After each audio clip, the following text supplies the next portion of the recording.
Hi, everybody. Welcome to Valley Views, what you see and what you hear in the Coachella Valley. This is our wrap show for our 22nd season. Hard for us to believe. Anybody paying attention? I am. I'm shocked. No, I was expecting a little applause. 22nd season. Hey, hey, hey. It's a great group, what can I say?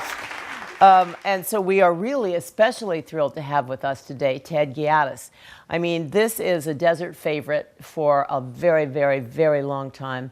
When he was president and CEO of McCallum Theater, he has the greatest stories to tell of his life since then and now. And we're also going to be talking to Morgan Hurd about Alzheimer's. For some reason, and I know a lot of you write or talk to us about Alzheimer's, and so today we are really going to take a look at that. So we hope you can sit back, relax, enjoy Valley Views, and we will be right back.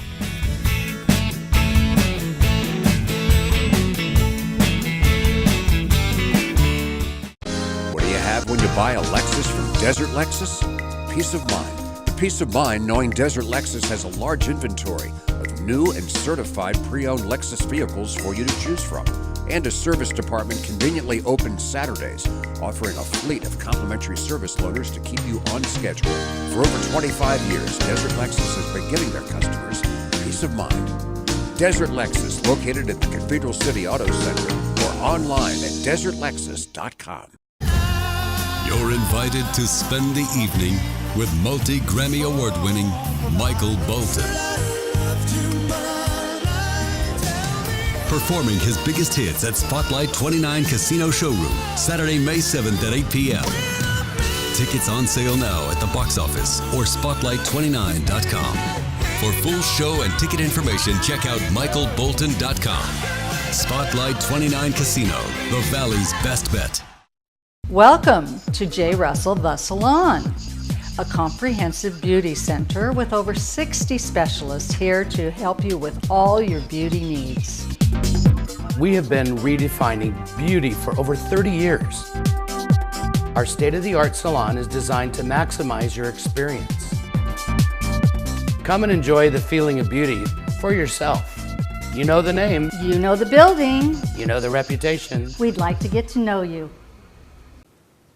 So we really and truly need the whole show to talk to Ted Giadas because he has so many stories to tell and should really and truly write a book.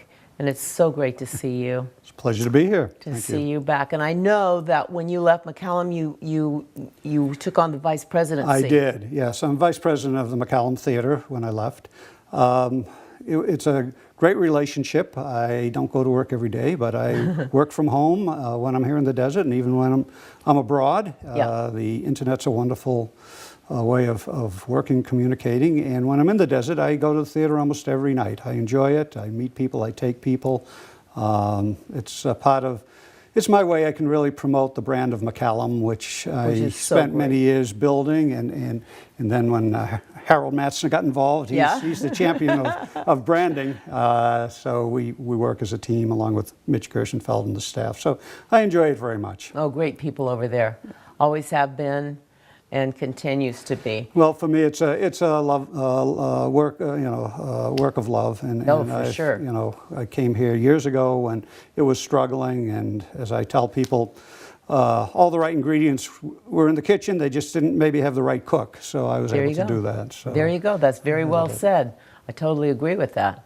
And now you are in Copenhagen. I spend 4.5 months a year in Copenhagen, Denmark. I have a fiance there, and we have a home.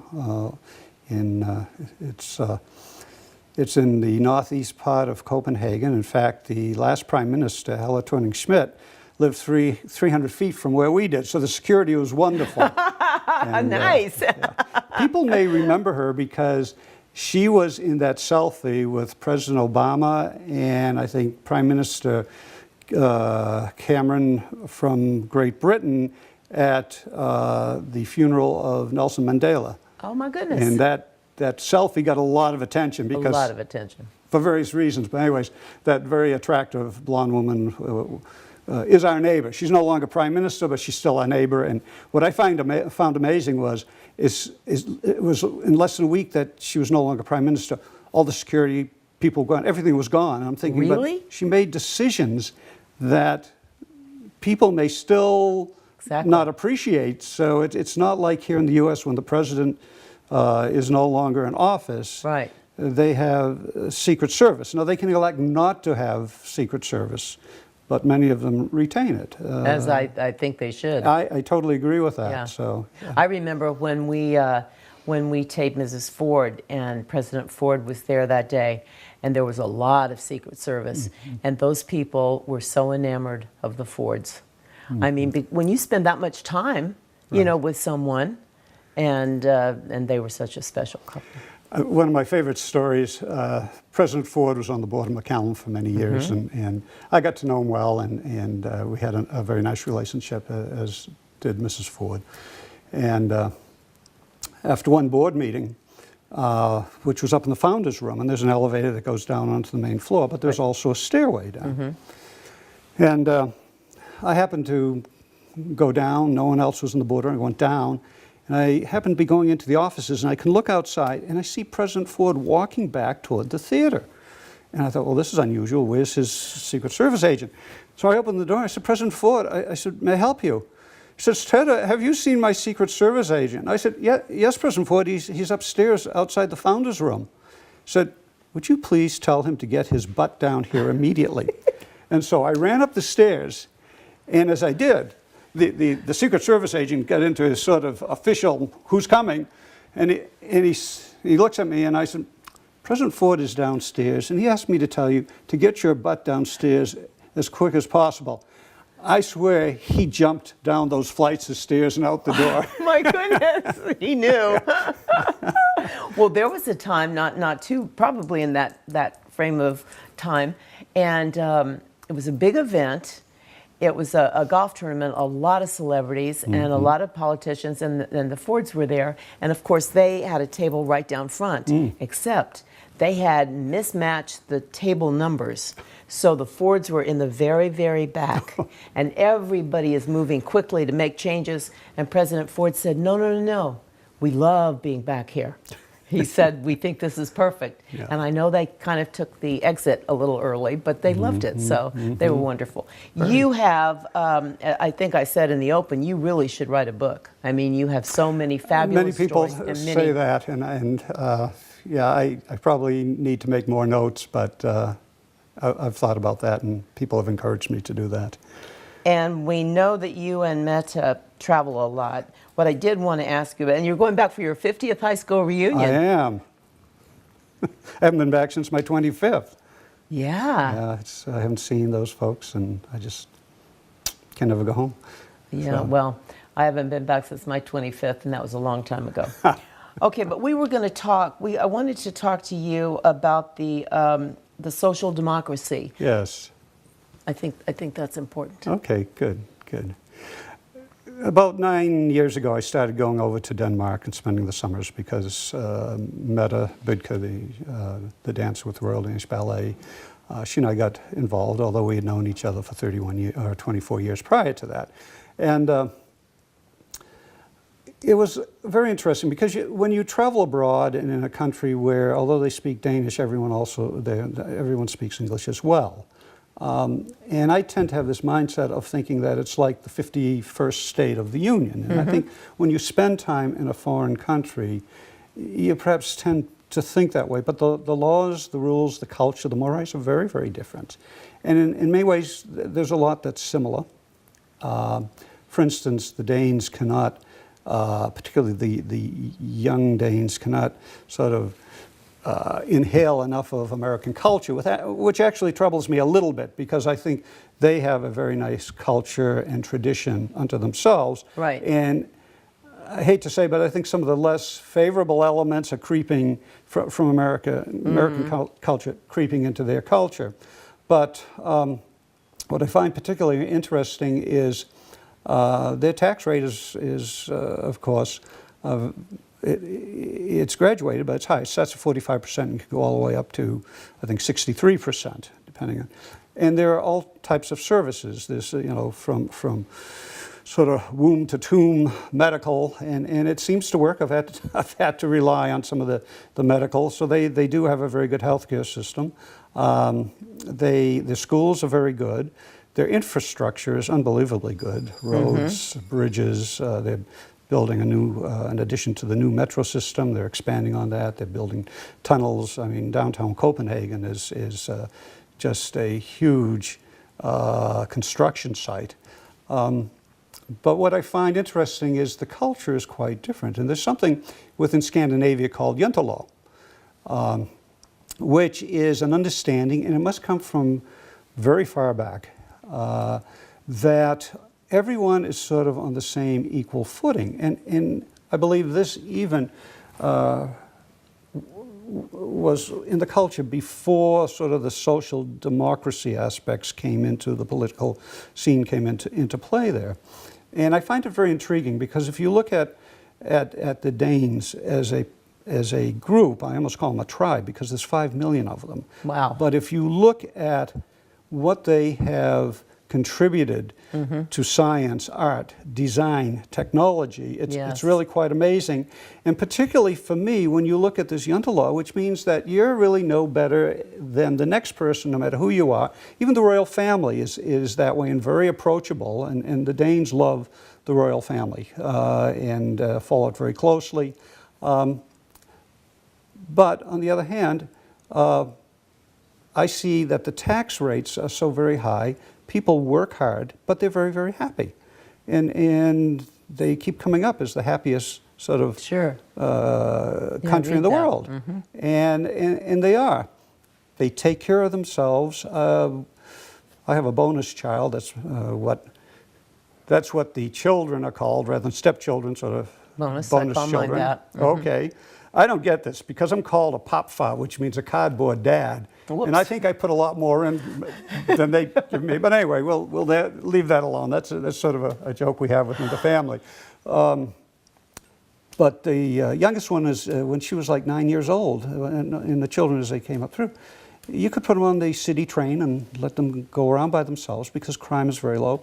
And I've observed, and now that I've been there long enough, I've even participated, when you start seeing maybe some older kids picking on the little kids, the adults get right in there, straightened out, and it's taken care of. And so it's a culture that takes care of themselves. They have drinking, they can start drinking at age 16, which is interesting if your student comes home from school a little bit tipsy. Yep. Certainly the legal age for intimate relationships is 15. And so that becomes a bit of a challenge when we have exchange students. Oh boy. My oldest, the oldest of my bonus children, a very nice young man, came over to Denver and stayed with the family there. And we made it very clear to him that it's okay at home, but not here. And I understand more than one Danish exchange student, both male and female, have been escaped the country under darkness in the middle of the night to get back home before the authorities arrived. So it's just a different culture. I hate to cut you off here because that's very interesting and exciting, but I am getting the high sign. So just so you know, continue. Okay. I think one of the things that I find the most interesting is that the cost of everything is very, very high over there. There is a VAT tax of 25% on all services, all products purchased, and products are very, very expensive. I love telling people that I shipped my vehicle over to Copenhagen. I had an extra car, so I thought I'd ship it over to Denmark so we could use it there. The Kelley Blue Book value was $7,500. It took them 4 months in Denmark to figure out what the registration fee should be, because when you buy a car, you have a registration that you buy at one time. And after 4 months and the threat that they wanted to ship it down to Germany to have it road tested, we got around all of that. Meta did a great job, I have to admit. They came up with the reasonable price of $28,000 tax on the vehicle. Oh my goodness. So I said, when I went to insure it, I said, well, do I insure it for $7,500 or for 35,500, and they say, Yeah. oh, 35,500, because if and when I sell it, it goes on down.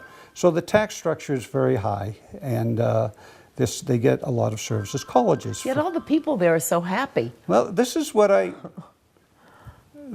think that's wonderful. I have my own reason why, but Meta doesn't like it, so I won't share it here. But I think what I find very, very curious is that the schools are very good. They students rank ahead of U.S. students as far as standing. In addition, college education, if you qualify, is free. Free. Yeah. Now, if a student wants to come over here in the U.S., then it's not. But over there, Yeah. So there are a lot of different approaches to their social and cultural structure. Classical music, a lot of the children, young teenagers and so forth, go to the concerts, dance and so forth. Very vibrant within the culture. But on the same hand, I think by and large many of the students overall are probably a bit more mature than the students here. And they're given responsibility at an earlier stage or age. And I sometimes wonder if it's too early for them, but then sometimes I feel for us, we don't give our children the responsibility they really need. So both cultures are very different. Mm-hmm. I'm not necessarily saying one is better than the other, but they are different. That's so interesting how different they are. Yeah, they are. Yeah.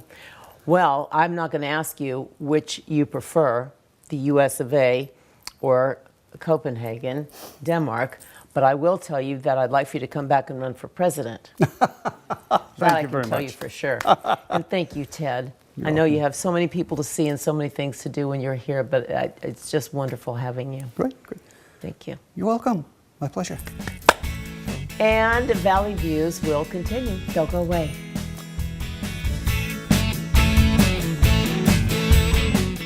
Hi, I'm Gabi for our unique desert lifestyle. You just have to check out Gabi Fashions and Gabi Els Boutique. If you're looking for trendsetting fashions and a fresh, hip vibe, Gabi Els Boutique is what you are looking for. Our fun fashion experts can help you put together a look that will turn heads and get attention. If shopping therapy and a new look gives you that attitude adjustment, come shop Gabi Els Boutique and get noticed. High above the valley floor, nestled against the mountains, lies Ironwood, a world of beautiful landscapes and vistas so close to nature, but only steps from the heart of Palm Desert. A community rich in history that for generations has honored family, Ironwood offers a sense of place that is always warm and welcoming. With 2 world-class golf courses, tennis, fitness, and spa facilities, Ironwood makes for a wonderful lifestyle experience. Isn't it time you discovered Ironwood? Alzheimer's is a word that certainly if you have anyone in your family or anybody that you love who's going through that, you know what I'm saying when I just say the word Alzheimer's. For us, it was my mother-in-law who was so precious. And with me is Morgan Hurd, who just is absolutely, give me your hand, the most amazing son taking care of your mother has been so wonderful. I want you to talk about that a little bit, and then we'll get into a couple other things. Absolutely. Mom lived in Sedona, Arizona, and I went up to visit her and immediately knew something was wrong. I immediately moved her in with me. She was diagnosed with Alzheimer's within a month. Each stage of Alzheimer's is basically a grieving period. Each faculty that one loses So true. is a grieving. You get used to it, then they lose another faculty. So we kind of went with that. We did sit down afterwards. She wrote down what she wanted. One of the things she didn't want was, where she wanted to be home with me. She wanted to be there. She wanted to be there with me. And I'm very, very close to my mom. We've lived together off and on for many years. And so I vowed to take care of her, and I'm more than happy to do it. It's been a very, very tough road emotionally, physically. I'm sure. But there's a lot of things that I do with Mom that are very unique, very different. And But you've cared for her in such a wonderful way. I mean, she's now 81. 81 years old. Yeah, Yes. and I just commend you for it, because you. it's very, very difficult as you're watching. I mean, at least in my case, I saw that my precious mother-in-law would sit there and she'd be telling me something, and then the tears would just stream down her face because she knew that she was forgetting or couldn't remember or whatever. Absolutely. But then as it went on, it was easier for her and harder for all of us, everyone who loved her. Yes, absolutely. That's the same exact thing that happened with Mom. You know, I get her up every day. I don't keep her bedbound. She can't walk at this point. She can't speak. She's tube fed. She can't swallow her own saliva. I have fortunate enough to have big feet, so I put her feet on my feet. I lift her up. I walk her, Yeah. and that helps her get the cardio, you know, Sure. type exercise that she needs. Take her out, put her in the sun.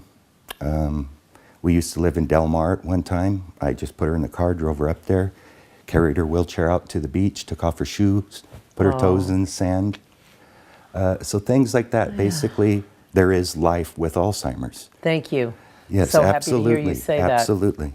And so those are the things I do with her. I took her up to Idlewild. She used to go to Isomata up there. I pushed her all around the campus. And I said, do you remember this building? Do you remember that building? And you painted in there. And because Mother is a master painter. She's a published painter. With Picasso. She's in with Picasso And and other all greats. those and other greats. So, and there's also a show. You know, I do a lot of research on the internet, and there's a show called Alive Inside that's on Netflix. Because the only part of the brain that isn't affected by Alzheimer's is the part that absorbs music and understands music. Oh, So didn't know that. what I did is, what they were doing in the show is putting headphones on Alzheimer's patients and putting on their favorite music.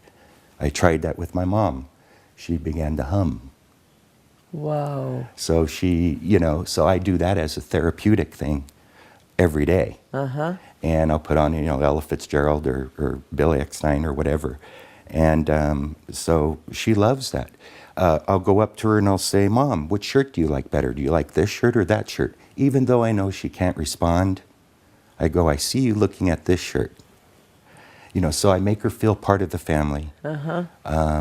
And she still recognizes you? She still recognizes me. She tracks. If somebody's at the door, she'll look over. She smiles, which is a feeling and Right. an emotion. So that tells me she has somewhat of a quality of life. Exactly. And I just treat her like a normal part of the family. I never cry in front of her. I'm always Which very is hard. upbeat. Yeah, absolutely. Do you know what I love is the Jewels of Alzheimer's Network that you're thinking about? Yes. If you could just, we're kind of running out of time, but tell me about that. Well, Mom's my best friend, and I wanted to be sure I did something for her after she does pass. And we came up with this Jewels of Alzheimer's Network, which the abbreviation for it is JOAN, which is my mother's name, Joan. Oh my goodness. And what I wanted to do is get an organization together with artists that are stricken by Alzheimer's, where we help expose their art, you know, maybe work with galleries and such. If they wanted to sell their art, we could sell their art, donate the proceeds to the Alzheimer's Association. Right. So this is singers, painters, pretty much everybody who's in the arts, but it gives them exposure and helps kind of get them out there. Oh, that's amazing. Yes, absolutely. Oh, I think that's so wonderful. Thank you. Oh, Morgan, really. Thank you. That's the best I've heard lately. Thank you very much. And thank you for being here and sharing your story. Thank you for having me, Patty. Appreciate it. Absolutely. Wonderful. Thank you. And we'll go now to Father Howard Lincoln. Father Lincoln. I almost never use bad language. Almost never. The glaring exception is when I'm in a car by myself and some driver in front of me does some really stupid thing, or there's a car in front of me driving 20 miles per hour in a 55-mile-an-hour zone, and I try to be patient because I know that, God bless them, there are many older people in our valley who aren't comfortable driving at certain speeds. But usually what really upsets me is the guy who's going really fast and he's zipping in and out of lanes. That's the ones I get mad off. I really get ticked off sometimes, and I'll even call him a scumbag, or sometimes even far worse. And then I feel bad. Bad for my sudden anger, bad for my language, and bad because, well, that just isn't me. That isn't my identity. That isn't who I am. My identity is the same as your identity. We are children of God. And how we act, all of our actions, should flow from that identity. The principle that actions should flow from who we are, from our identity, is true in every phase of life. For example, a policeman should maintain law and order, not disrupt it. A doctor should foster human life, not destroy it. And a judge should seek and promote justice, not violate it. And a person of faith, a child of God, should radiate the goodness of Christ, not use bad language because he doesn't like someone's driving. We know we are not perfect, but our faith should be the guiding light to motivate us to live out our identity as children of God. Thank you, Father Lincoln. Thank you so much for all you've done for us all these years. And this, ladies and gentlemen, is the end of our 22nd year. And I want to thank this fabulous, fabulous crew that I have. I like to think of them as Team Valley Views. But Larry and Michael and Jean, you guys are beyond, beyond, beyond. They wouldn't let me have any wine on the show today, but so we're going to go have some wine after this. But I want to thank my family, my fabulous, unbelievable family, all my friends, all of you at home, those of you who have been on the show and those of you who still are going to be on the show. Thank you so much. Have a wonderful, wonderful rest of the springtime and summer, and we'll see you in the fall. Until then, remember, yesterday's history, tomorrow's a mystery. Today's a gift, and that's why we call it the present. Live in the now moment. Enjoy our valley views, those you see and those you hear. Take good care and keep smiling. It's contagious. Peace, love, joy, faith. God bless. Take good care, and see you soon. And I love my grandbabies. It's how you make it, so make it the most right from the start. What's going on around me and you? There's a girl who can sell the show. She knows a thing or two. It's Patty's Valley View.